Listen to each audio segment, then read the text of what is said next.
many sophisticated equipment like MB and scanning tunneling microscope, etc. And he received many distinguished awards, including the MRSI Distinguished Lectureship Award in the year 2015 and 16. So with this award, I request Professor Dev to speak on his subject. So, sir, please.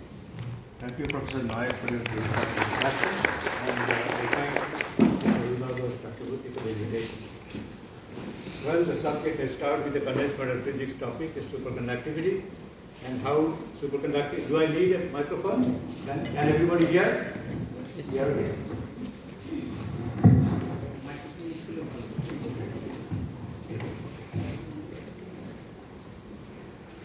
So then superconducting quantum computers. So this is the development of pure physics into technology. And superconductivity is a quantum phenomenon, and based on that, the first revolution, quantum revolution, we have already received many technologies. I'll just quickly go through them to give you a glimpse. And then superconducting quantum computer that belongs to the second revolution of quantum technology. That's what I will take you step by step through the physics that you have learned from BSc onwards. Okay. So the outline of my talk is a brief introduction, then I'll introduce superconductivity. Superconductivity is the first quantum revolution, what technology they have given. How to make quantum bit or qubit. Bit is a classical bit, it's basically switching a transistor on and off. It's two states. The quantum bit is another version of that is required for quantum computers. And journey towards the second quantum revolution, the basics of superconducting quantum computers, and to be followed by the conclusion. So Google announced, just to set the tone, Google announced quantum supremacy in 2019. What they did, that in their supercomputer, superconducting quantum computer, they carried out a calculation that took only 200 seconds.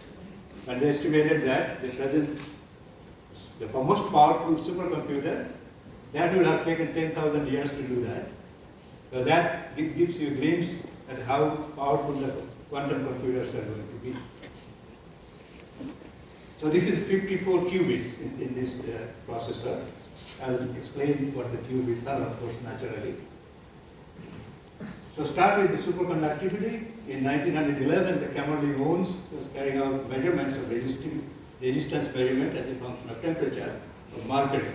And then suddenly, you saw this transition, the resistance vanished almost totally at this temperature. So 4.2 Kelvin. And so this is the resistance scale that is shown here. Below Tc, this is the Tc transition temperature. Resistivity is less than 10 to the power minus 23 ohm centimeter. Compare that with the best conductor, copper. This is 10 to the power 18 times smaller. So this is practically zero resistance, right? And so mercury has passed through this state, so a superconducting state. Cmmonsp got Nobel Prize in 1913 for that. So now what is the typical experiment would be? If you have a material which is superconducting, you pass a current through it, measure voltage, and voltage divided by current will give you resistance. You plot the resistance. Above this transition temperature, you get resistance, but below this, resistance is zero. Right? So this is like, if it is a superconductor, at a transition temperature, resistance goes to zero and remains zero at lower temperature. But if you take just a metal like copper, it will never go to zero. Even if you can reach absolute zero, it will never go to zero. That's the difference.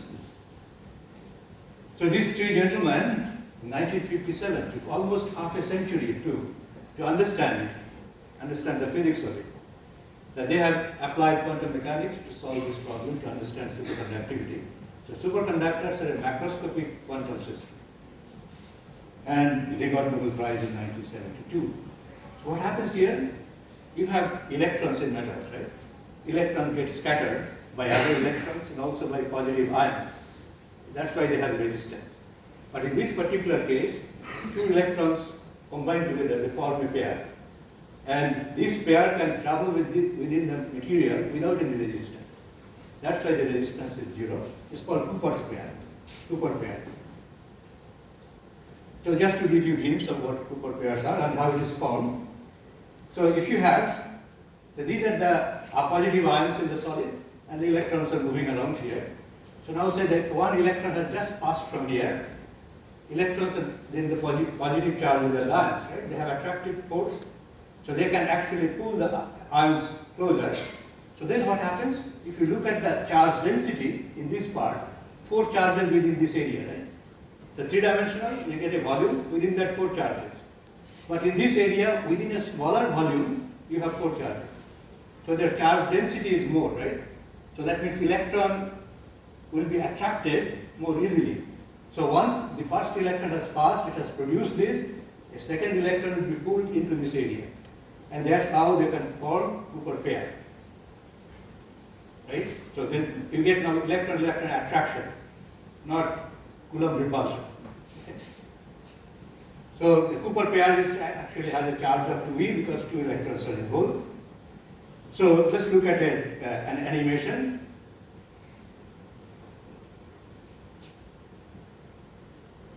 So when the first electron goes in, it pulls positive charges closer, and that's why on this next electron, the attractive force is more, so it's attracted to form Cooper pair. But in the animation, of course, these two shows just nearby. Actually, Cooper pairs are not so close. They are about 100 nanometers apart.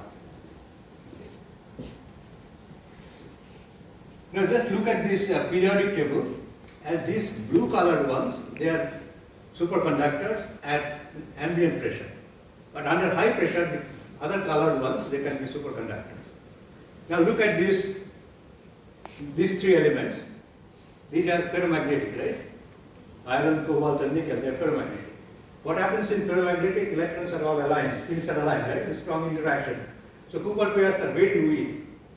So they don't really allow formation of Cooper pairs. So that's why in these ferromagnetic elements you don't expect to get superconductivity. But in 2002, iron was shown to be superconductor. How did they do it? They put iron under high pressure, and at certain pressure it lost magnetism. And then it showed superconductivity. Then of course these two remained, cobalt and nickel, and nothing happened, and we discovered superconductivity in cobalt. And just to give you a glimpse of that, how we did that.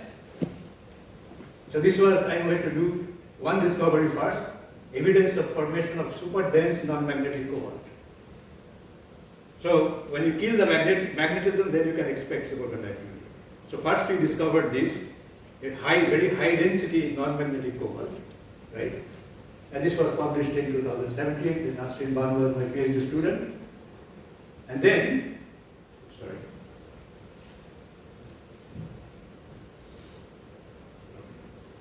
2020 we published this inhomogeneous superconductivity in high density non-magnetic cobalt in a cobalt thin film. So nickel is yet to be discovered in any superconductivity. But this has special significance also for quantum technology, quantum information. I won't have time to discuss those, but let me go through it. So if you calculate, you can calculate actually electron density of states for upspin and downspin. So electrons are there upspin and downspin, right? If you take copper, you see that upspin and downspin, they are almost equal electron density of states. If you look at the Fermi level, it's equal, number of upspin equal number of downspin. So net spin is 0, right? So it's not magnetic, you know that. But if you take normal cobalt, you see that at the Fermi level, the downspin density is much more than the upspin density. So you have a net magnetic moment, that's why, right? But whatever density we measure, we discovered this high density. If we did the DFT calculation, density functional theory calculation for that, we see that it's exactly like this. So this magnetism is lost theoretically. And we also have done an elaborate theoretical calculation for superconductivity and predicting different behavior, different phase diagram of superconducting transition temperature. Now, what quantum technology superconductivity has given us in the first quantum revolution? I'll just go through a glimpse. Many of you don't know that superconductivity has given us so much. This is if I take a ring, like it's a superconducting material ring, and if I am below this Tc, then it is superconductor, right? Now, if you just take a magnet through this ring and take it out, what happens? You change the flux density, right?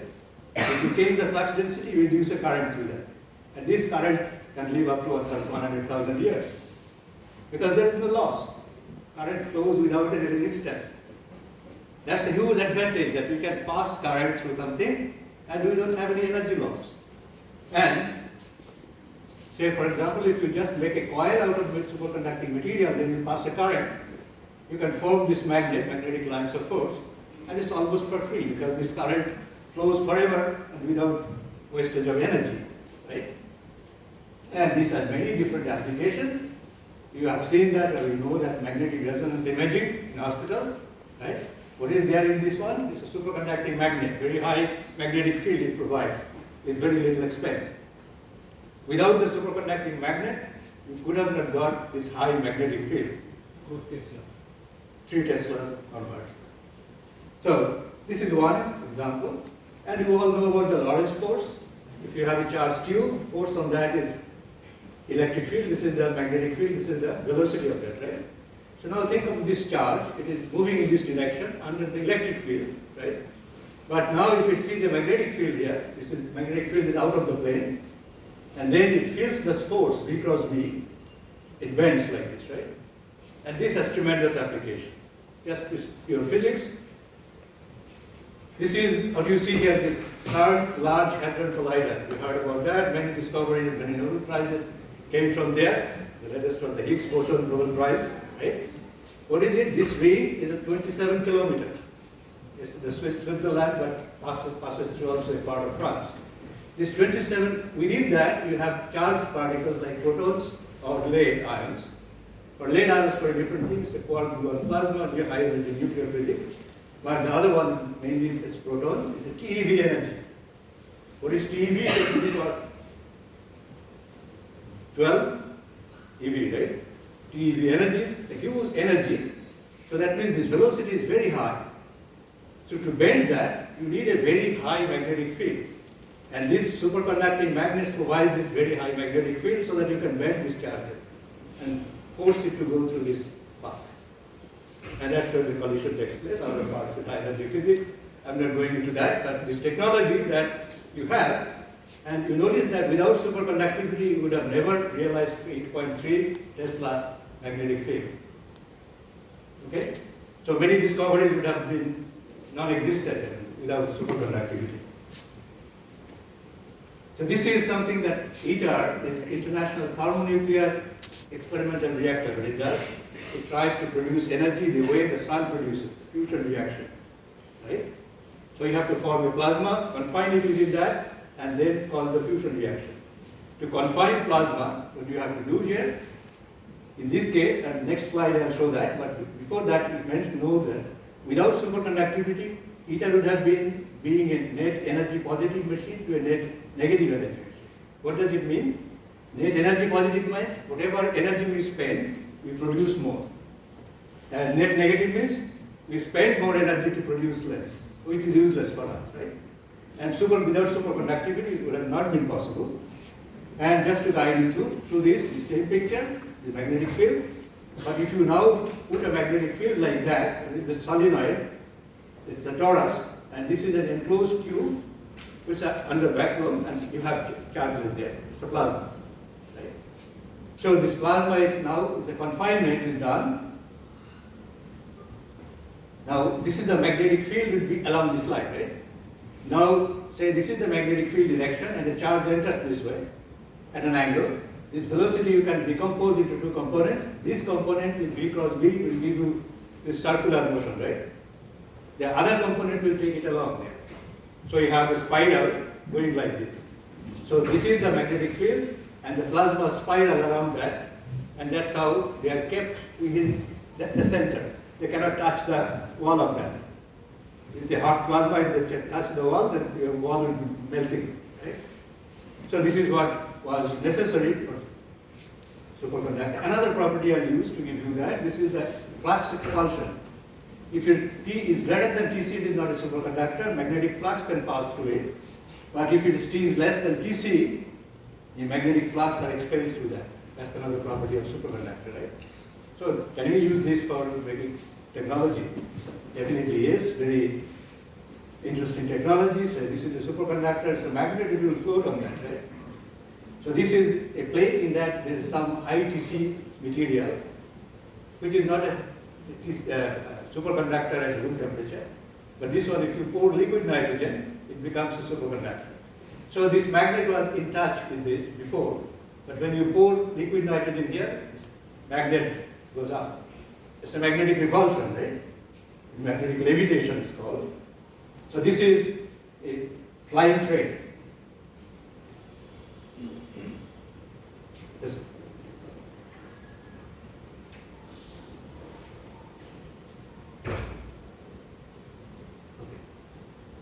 So this is a flying train, it's a magnetic levitation train, right?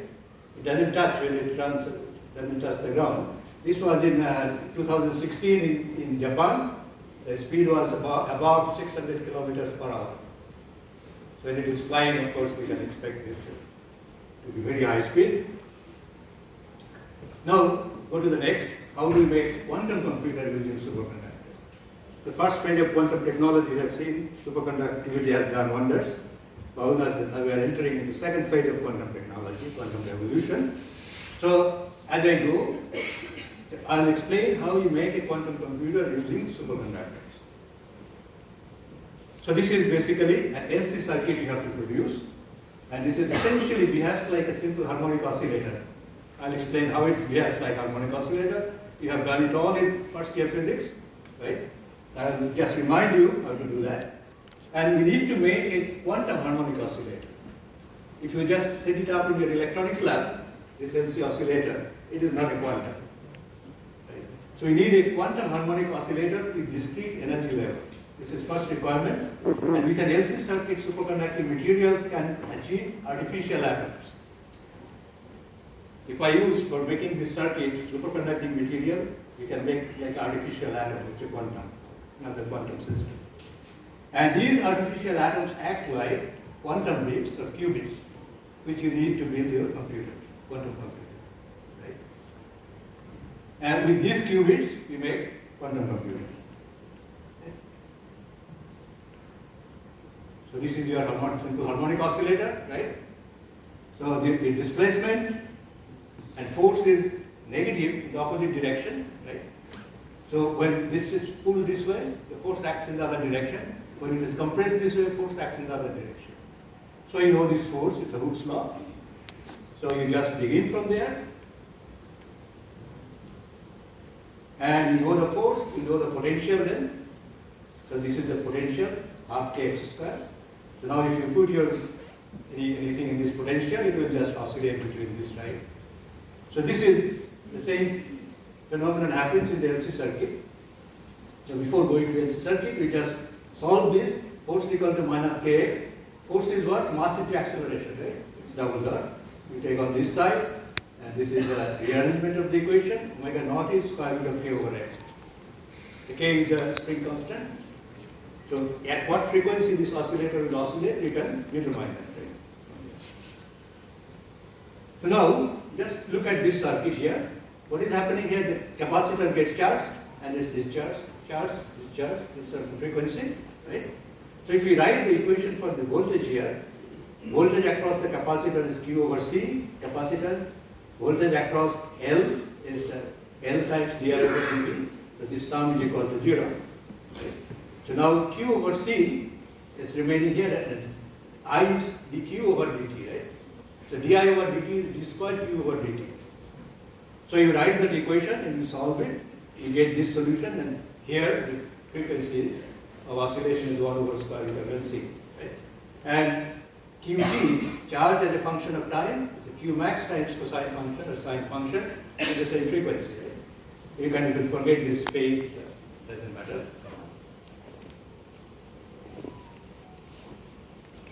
Okay. Now, let's look at the values of capacitance and inductance that you use in your electronics lab. This would be something like millifarad, millihenry, and microfarad. So if you put that in that equation, you'll find that this is 10 to the power 4 radian per second is omega, and this is 2 pi nu. Nu is this many hertz, right? if you know nu, you can find out the energy of that, E equal to h nu, right? Or h cross omega, whatever. H is the Planck's constant, and so E equal to h nu, but energy is also equal to kBT, Boltzmann constant times temperature, right? So you can get an equivalent temperature also. So kB value of E, use that, and this you can find out, this is equivalent to 77 nanokelvin, and this energy if you take, this 10 to the power minus eV is the separation between the levels, right? So that means that there are about 10 to the power 12 states per electron volt. Think about hydrogen atom, n equal to 1 to n equal to 2. What's the energy difference? 10 eV. So within 10 eV you have one state. Now we have within 1 eV 10 to the power 12 states. So the separation between states is negligible, right? So there is no quantumness here. It's all continuum, right? Energy level. So this will not do for us, but we will still have. So we have to use this set of parameters which are different. So the classical harmonic oscillator will not solve our purpose. We need quantum harmonic oscillator. Let's look at that. If I use instead of microfarad, if you use femtofarad, and instead of using millihenry, you use nanohenry, then you do the same calculation and find the 5.3 gigahertz. That's equivalent to 255 millikelvin, and this is the energy. And this energy falls in the region of microwave. So now we have discrete energy levels. So this circuit, if you can produce that with this say 70 femtofarad and 13 nanohenry, then we get quantumness in our oscillator, harmonic oscillator. Okay? So this 5 gigahertz, that's important. This is microwave, it's accessible. We can excite from this level to this level, or de-excite from here to here. It's a quantum now. This you don't have to go through this. This is just I have put it here. We have all done the solution for quantum harmonic oscillators, right? And then finally, what you know is energy levels. En equal to h cross omega n plus half, right? So that quantum oscillator that I have shown, depending on the states, this is the energy. And this h cross omega is 5 gigahertz, whatever energy I have shown. Okay. So this is what is shown. This is the wave function and the probability. This is the lowest state, I call it 0. Next state I call 1 state, and then you have higher states, right? So this is LC oscillator now has discrete energy levels. That's like atom also has discrete energy levels, right? So this is quantum. This is what we need. But how to ensure that we can work with the lowest two states? To form a qubit, we need to work with two states. It's a two-level system. But how can we ensure that we have so many states? How can we ensure that we are working with two states? Let's go through the physics further. So these are my states, 0 and 1. And you know that occupation probability of any state is proportional to e to the power minus energy of that state divided by the temperature, right? KT. So if you just try to work it out at, so we have found that the difference is 250 millikelvin, we have calculated already. Say the first one, we call it 0, it's of course half h cross omega. But we try to find out the relative probability, so you can set it at 0. And then the next one will be 250 millikelvin, next one will be 500 millikelvin, right? So now if I take it at 300 Kelvin, then we set it in, put it in this equation. So this is one, this is C is the constant for normalization constant. Okay? Forget about that. Second one, probability this. Third one is this. If you go to state 101, you still have this probability. So that means almost the same probability for all the states. Right? This is useless for us. But if I just consider it at a different temperature, such as millikelvin, then I can just calculate this is 1 and this is 10 to the power minus 11, probability of the second state. Third state is 10 to the power minus 22. So practically I have no occupation of the other levels, only the lowest level, right? But I have ways to excite it to the next level. I can use microwave. This frequency is, I know, is 5 gigahertz. I can shoot gigahertz, 5 gigahertz photon, and then the system can go up the other state. I can mix up these two states, right? So this is the kind of temperature that I need for my harmonic oscillator to make it work like a two-level system. So this is So this is the ground state, it is confirmed, the system will be in the ground state, then you can excite to the first excited state, and you can work with these two states. So we are close, we have achieved several things now. So this is something called a dilution refrigerator. Outside temperature is the room temperature, 300 Kelvin, but inside here it produces 10 millikelvin. So you need such an equipment, dilution refrigerator. So whatever quantum things is that, we have to place it here. So gradually we have formed the circuit, which was the harmonic oscillator, quantum harmonic oscillator. We place it at 10 Kelvin. So our objectives are there, we occupy only the ground state, and we can excite it to the base state.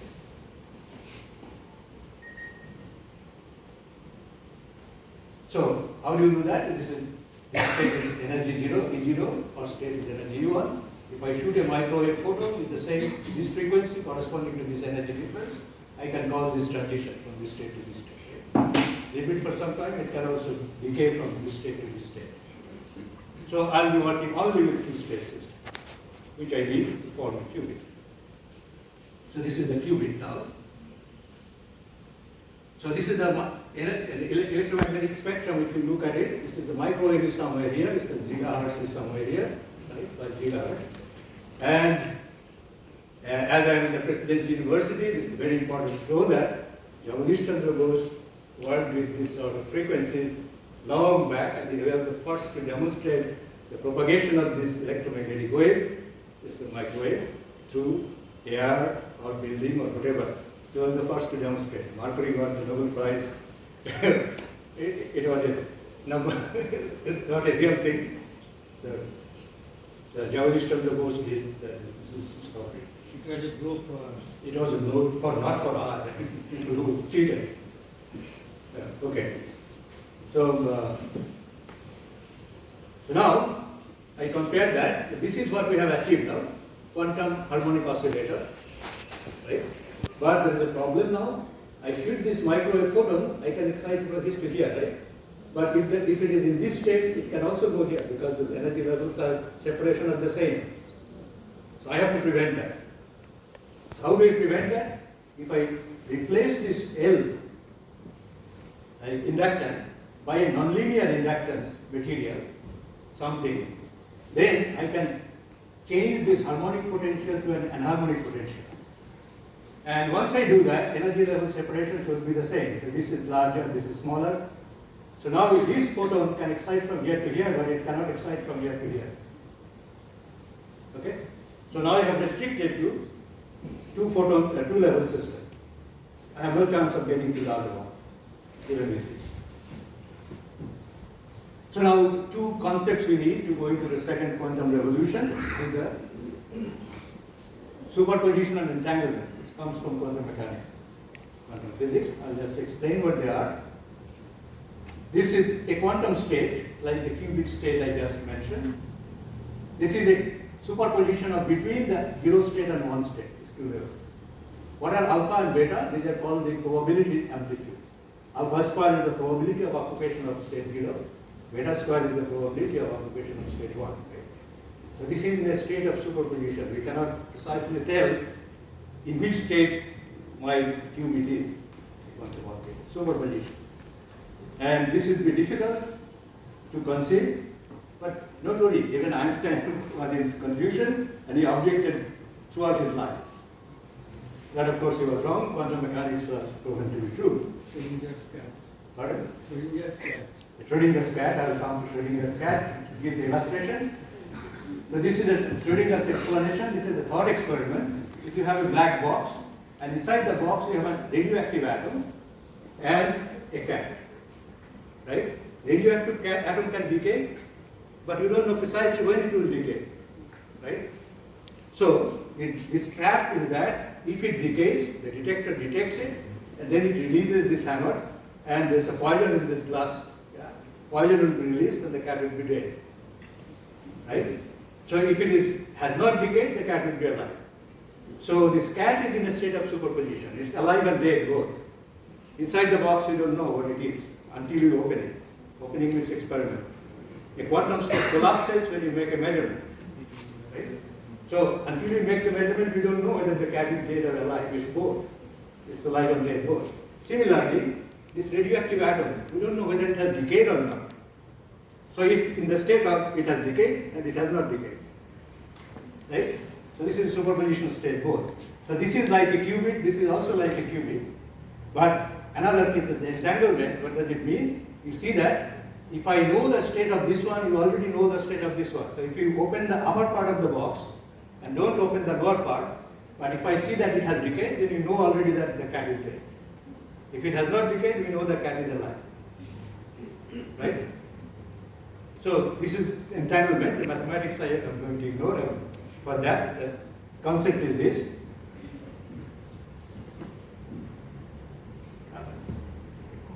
Okay. So I explain it a little bit more. So this is the head or tail, right? This is, I call it 0 and this is 1. So this is the classical, it is a bit. It's either 0 or 1. But for quantum, it is 0 and 1 in superposition, right? So until we make a measurement, we don't know. Say for example, I toss the coin, right? When it is just going round by round and we don't know what state it is. It's a superposition state between head and tail. When it has landed there, it's like our measurement. We look at it, we see that whatever it is. And if those who have done some statistics, you know that there's an unbiased coin and biased coin. For unbiased coin, its probability is half and half, right? So you can have a biased coin which will have a tendency to be on the one side more. So this is the different probability in quantum that you can get. So this is superposition, and now this is for one qubit. If you have multi-qubit, here I have shown 2 qubits, one here, one here. In multi-qubit, you can have an entanglement between these two. They are entangled. Just I try to explain it, what it is. Like you know that identical twins are there, right? So identical twins do not look only identical. Their characteristics are also almost identical, right? If one of them happy, the other one is happy. If one of them falls sick, the other one falls sick, right? So now, say its mother has one of the twins with her, the other one has gone for studying to America. So now this mother, this is the 2 states, the healthy state and sick state. So if mother sees that this twin is sick, you will be immediately worried the other one is sick in America, right? So without measuring this one, without seeing this one, you know that other one is sick. Okay? And this entanglement, if the other one is not in America, he is on the other end of the universe, also this entanglement is valid. So, as I told you that, because Einstein didn't believe this superposition, he said, do you really believe the moon only exists when you look at it? So moon may be in superposition, right? Yeah. It exists and it does not exist. So Einstein said, do you really believe that moon doesn't exist until you see it? So he didn't believe in superposition, and he also didn't believe in entanglement. But before that, he said this famous comment, God does not play dice. So that means if we throw away dice, we don't know what it will land with, 1 or 6 or 3 or whatever. He said everything is deterministic. The God does not play dice. And obviously, it is non-deterministic. We cannot predict in what state it is until we measure. But also about entanglement, what Einstein said is a spooky action at a distance. So for 30 years, almost the scientific world was divided into half and half. Half following Einstein, half following quantum mechanics. Eventually, Einstein was proven wrong, and that's why probably the Nobel Prize was delayed by almost 3 decades. Last year, these 3 gentlemen got Nobel Prize, and their experiments on entanglement. So experimentally, they proved that entanglement is real. And both these things, in quantum computer development, we need qubit and also interaction between qubits, right? We need entanglement. We need both of them to build quantum computers. So how do we use superconductivity to obtain the desired two-level system or the qubit? So this one I have already shown. So this is, I said, it's a nonlinear inductor, right? But how do you make this nonlinear inductor? This is a Josephson junction made with superconductivity. Using superconductivity, you make a Josephson junction and replace that ordinary L by that, it will be a qubit. Okay. So then we use a Josephson junction here, then you get this. So what is a reception junction? It is a superconducting material. This side is also superconducting material, but in between you have an insulator. So the Cooper pair comes from this side, but it faces an insulator. So how does it go to the other side? That's another quantum phenomenon. It's called quantum tunneling. Right? Through quantum tunneling, Cooper pair can go from this side to this side. So I'm not going into the details of reception junction, but this is how superconductivity produces reception junction, and that helps in getting the qubit. Okay. Now I ask you a question. If you have a copper wire like this, and you are making a measurement of current through this, and there is a gap, will there be a current flow through this? No? Does anybody want to say yes? It is very close. It depends on the gap, right? You have done all this quantum tunneling. It depends on the gap size. If the gap size is large, then there will be no current. If the gap size is small, a few angstrom or even a nanometer, current flow will be there, right? So this is what you have done in your BSc. Particle trying to throw this through this barrier, but only a small part of that can tunnel. And this is also important that the fusion reactor I showed you, here also is quantum tunneling. The sun gives you energy because of quantum tunneling.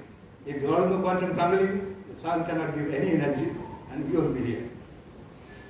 So this quantum physics is real. So this tunneling of these electrons I showed, the other one I showed tunneling of Cooper pair. In both cases it is insulated. The air is an insulator here. And we can put in insulating materials, say silicon dioxide we can put there, insulating. We can make this. So now we have what we have. I mentioned about the dilution refrigerator.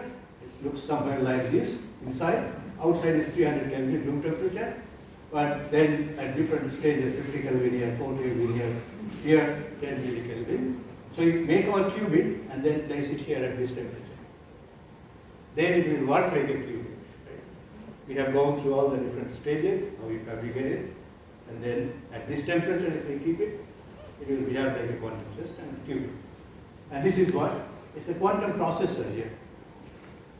The first thing that I showed, that Google showed, this is a Sycamore processor that has 54 qubits.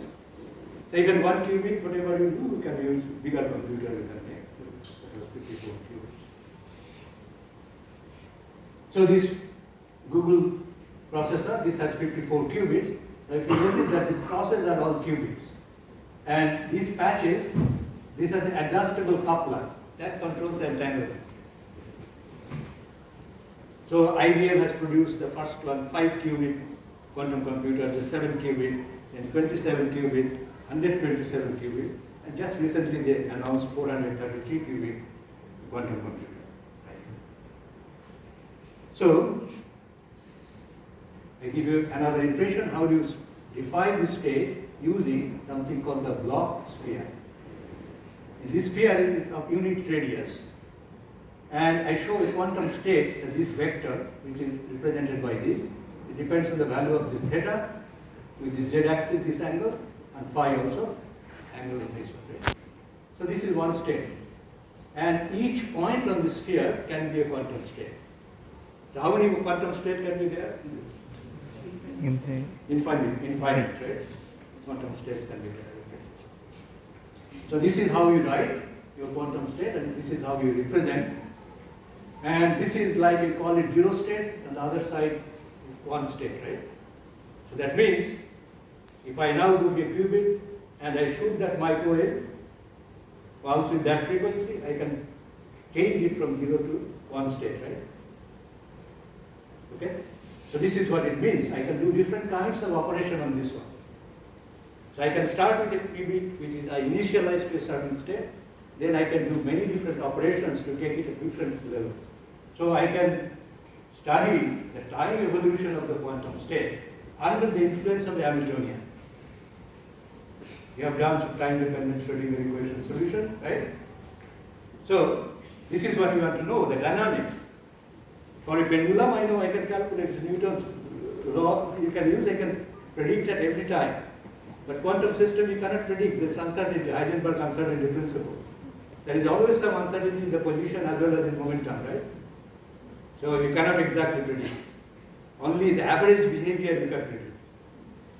Similarly, even probability, if I just touch a coin, probability for coming head is half, right? But if you measure either head or tail. So for a single system, the idea doesn't apply. Probabilistic idea is meaningful only when you carry out a large number of measurements. If you toss the coin 1,000 times, roughly 500 times head will come, and around 500 times tail will come. That's the probability half. Definition only comes to a large number of measurements. So these quantum measurements, you have to do many similar measurements. So, okay, one important thing is the coherence time. So I have my two states, and my state is in this condition, but there are environments. So if I kept it at 10 millikelvin, right? If my temperature shoots up there, then what will happen? Say it goes to 300 Kelvin. Then again, I don't have this two-state occupation, so I have all of them occupied. So there are many ways to the interaction with the environment, the quantum state may be lost. So how long it is alive, that's important. That's called the coherence time. So I can do all my operation of quantum computing when it is alive. Right? That means within its coherence time. Okay, so that's the coherence time is important.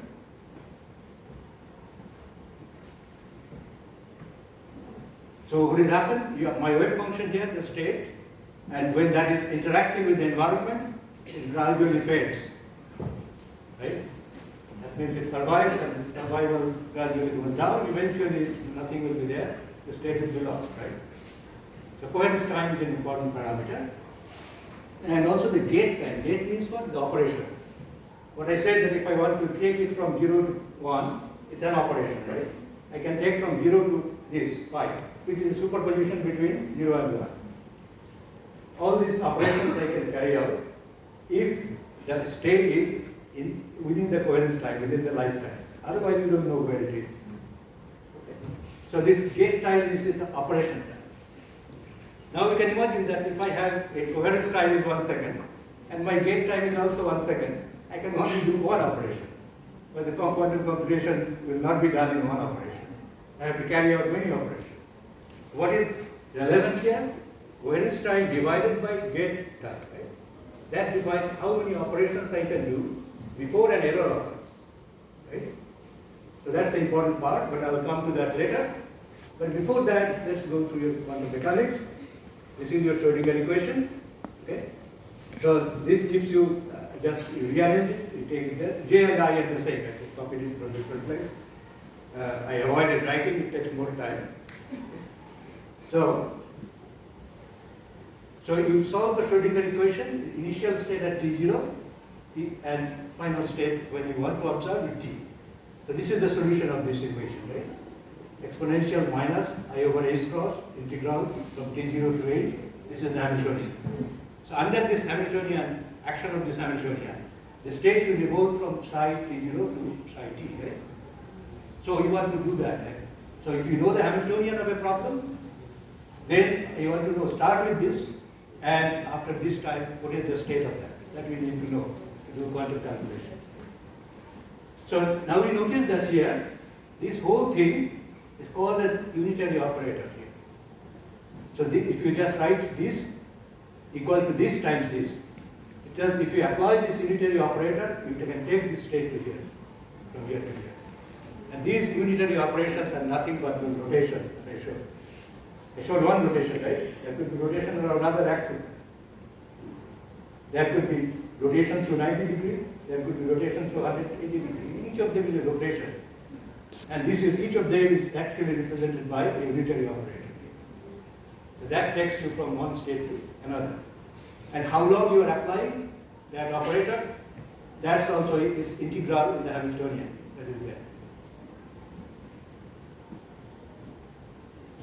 So this is what I show you, this is 0.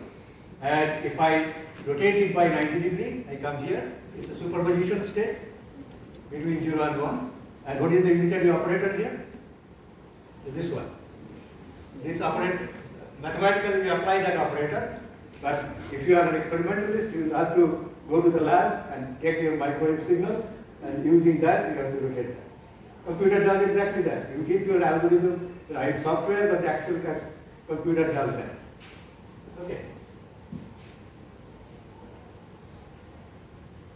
So this is how you write a full algorithm. You start with qubits, so 1, 2, 3, 4, 5.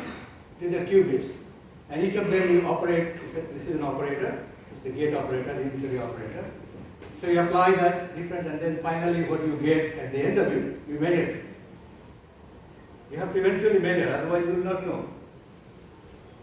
So let's say if a state is, you can write like 0 state with a probability 0.7 and 1 state with probability 0.3. Right? So if you do just one measurement, you are nowhere, you will not know anything. If you make 1000 measurements, you find that probably 700 are in the 0 state and 300 in the 1 state, right? So when you measure, you get only one of them, either or. Right? After measurement, the state collapses into one of them.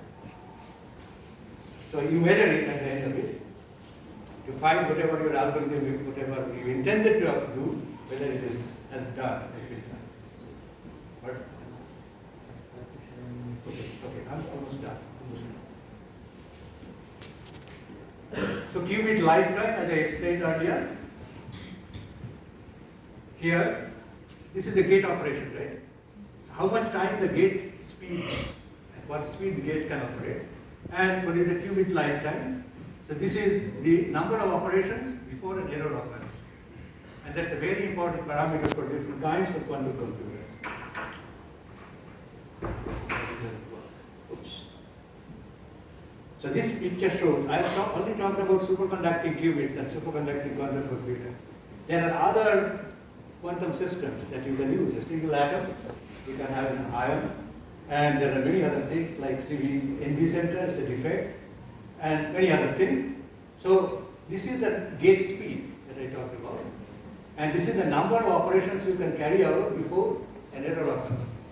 So this quantity is this lifetime divided by speed, right? So what do you want? You want maximum lifetime and maximum rate. Right? You want to go here. So different approaches, they are trying to achieve that, trying to go in there. So trap band is approaching from this side, superconductivity is applying from this side. So superconductivity already has the highest speed, gate operation, right? And what is going on?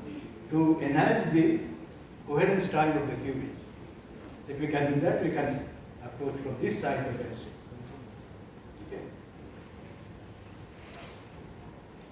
So, can we enhance the coherence time? I say that the aluminum is a superconductor that is used for making qubits in the quantum computer. Now, recently there was a paper that showed this noise level in cobalt disilicate, which is another superconductor. It's much less, it's about 2 orders of magnitude smaller than this. So they said if you use cobalt disilicate to make qubits, you may get quite a less noisy qubit and you can enhance the coherence time. Right? So this was there. So actually we have done something already in this direction. Okay. So this is just I gave a glimpse. This is the cobalt thin film that I told you we discovered superconductivity. So this is one such film. You have the superconducting transition. If you take this and heat it up and heat it at 800 degrees C, this cobalt and silicon react to form cobalt disilicate. So you have formed, taking such cobalt film and formed cobalt disilicate. Then you have made the preliminary measurements of superconductivity on that. Okay. Delay that.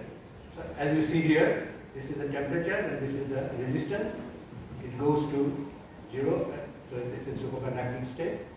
And this IV curve tells you that it's just a superconducting gap. And this, from here you can measure also the superconducting gap.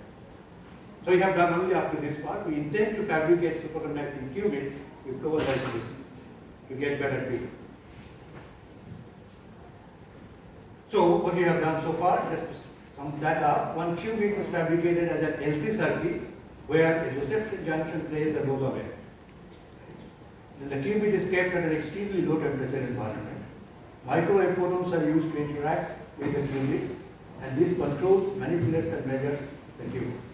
And like logic gates in classical computers, quantum gates are achieved through microwave signal, and quantum algorithms are run on this computer to carry out the intended calculations.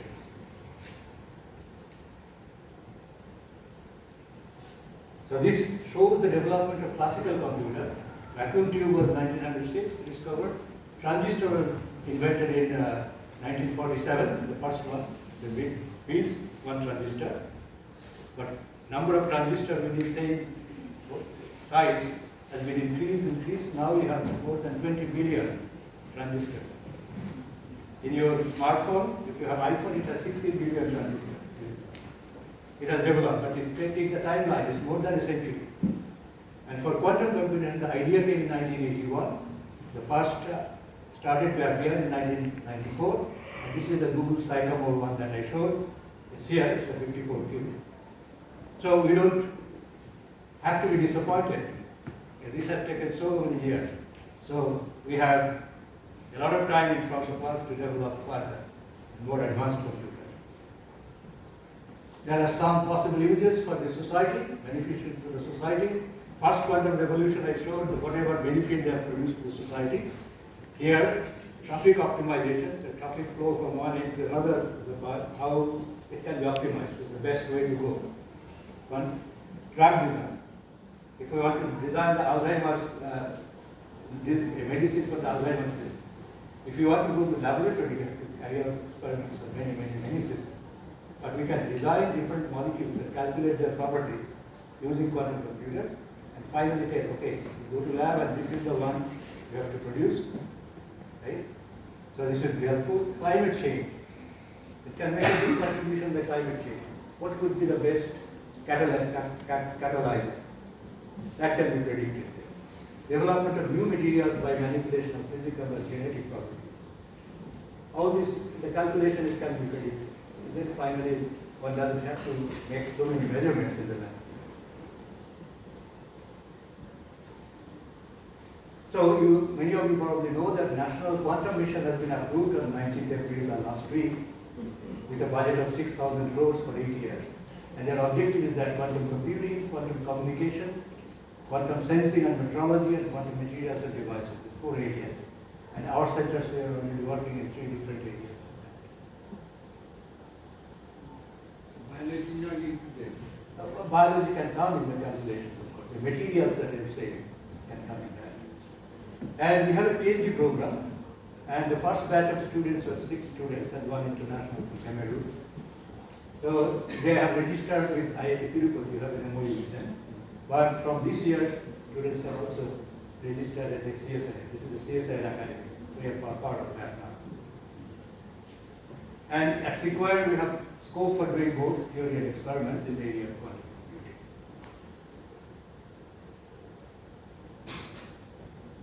So this is just to give you an impression. This is a quantum computer from IBM.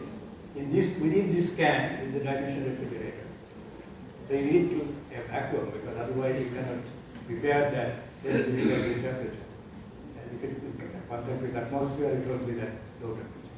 So within this can is a vacuum, inside that's the dilution refrigerator. It's IBM. Ours is going to be like this. Inside this can we'll have our dilution refrigerator. This is from the company Blueforce. So this is already with us, but next Tuesday it will be installed.